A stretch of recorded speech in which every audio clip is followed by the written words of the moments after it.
14 years old. In your bedroom, recording a song your brother wrote. You upload it to SoundCloud because why not? You go to sleep.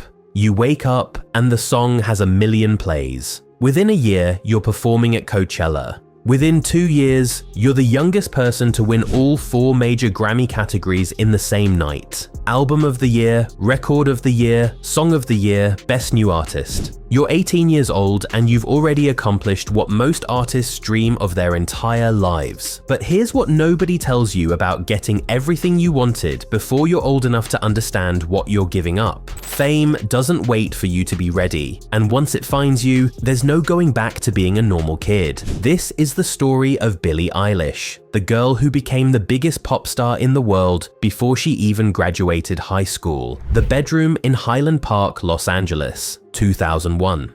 Billie Eilish pirate Baird O'Connell is born into a family of artists and actors. Her parents are creative but not famous, not rich. They homeschool Billie and her brother Phineas in a small house in Highland Park. No private tutors, no fancy studios, just 2 kids with instruments and imagination.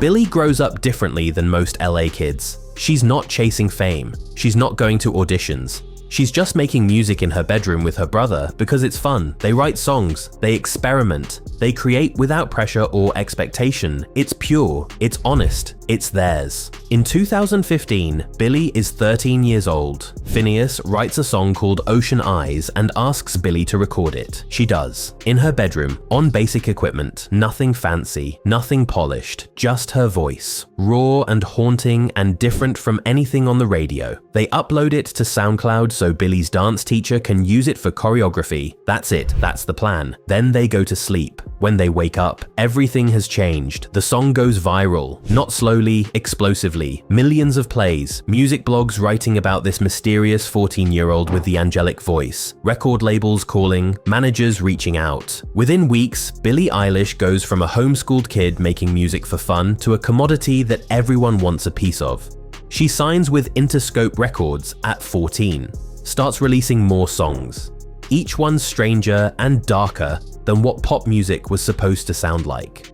Whispering instead of belting, talking about depression and anxiety and dark thoughts, wearing baggy clothes when everyone else was showing skin, being weird when the industry wanted her to be pretty and palatable.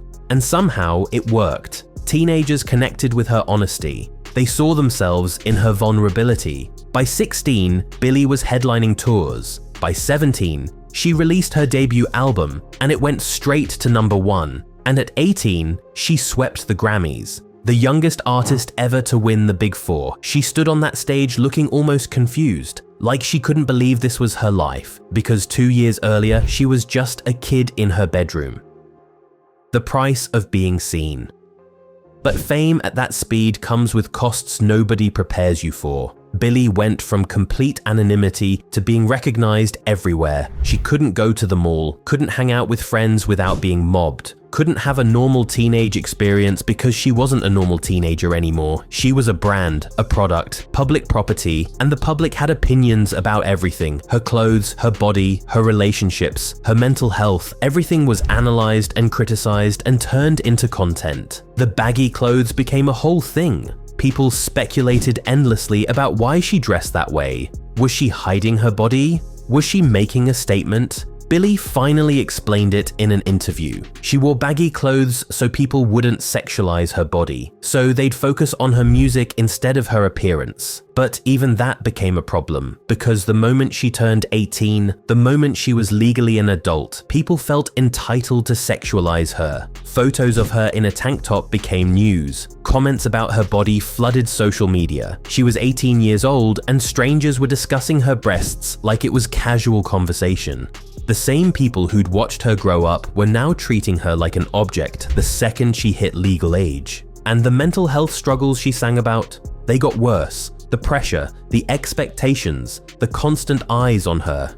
In interviews, you could see her struggling. She talked openly about depression, about suicidal thoughts, about feeling trapped. and people consumed that vulnerability like entertainment, made TikToks about her sadness, analyzed her lyrics for signs of how broken she was. She was giving everything, her pain, her honesty, her truth, and the world was taking it and asking for more. Billie started experiencing severe physical symptoms from the stress. Body dysmorphia, nightmares. She couldn't sleep, couldn't eat normally. The girl who just wanted to make music in her bedroom was now carrying the weight of being a voice for a generation, and she was barely old enough to vote. The impossible choice. Here's the tragedy of Billie's story.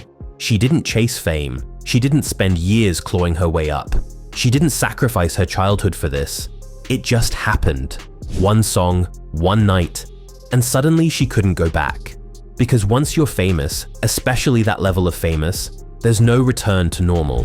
You can take breaks, you can step back, but you can't unbecome Billie Eilish. That bedroom in Highland Park is gone. That innocent space where she could create without pressure doesn't exist anymore. Everything she makes now comes with expectations, comparisons, pressure to top what came before. And the worst part, she can't even say she wants out without being called ungrateful.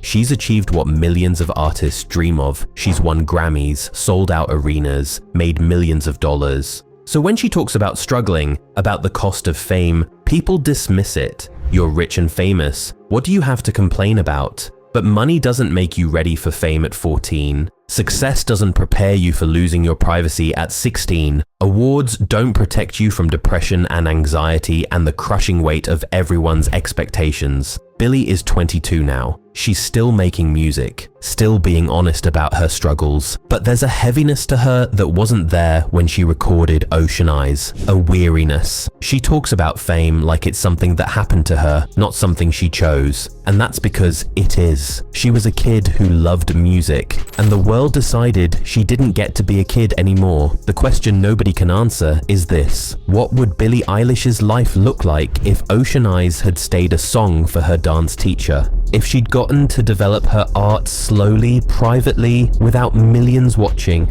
If she'd had time to be a teenager before becoming a phenomenon? We'll never know, because fame doesn't wait for you to be ready. It doesn't care if you're prepared. It finds you and it changes everything. And once it does, there's no going back. Billie Eilish became the biggest pop star in the world before she even knew who she was. That's not a dream come true. That's a childhood stolen. And no amount of Grammys can give that back.